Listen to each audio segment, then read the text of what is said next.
kita membuat wireless USB WiFi. Alat bahannya adalah wireless USB WiFi. Dan sebagai pendirinya apa nih? Besi yang bulat untuk dia berdiri. Nah, kabel apa?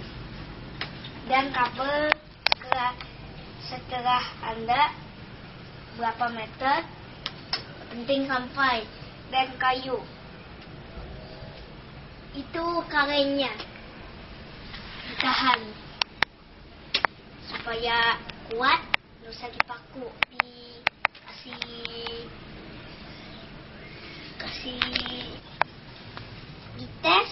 Kalau dapat bisa main internet, nampak macam-macam.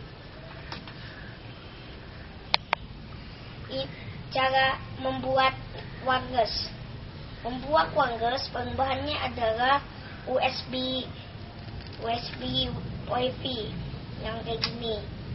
Dan kabel ini disambung setelah Anda berapa meter.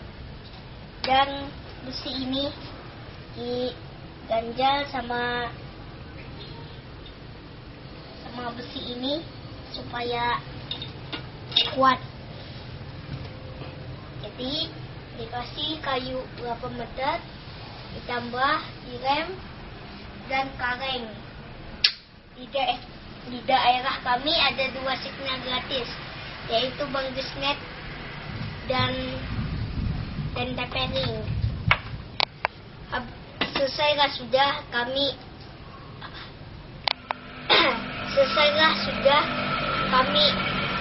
kami mau berinternet sepuasnya. Oke. Oke.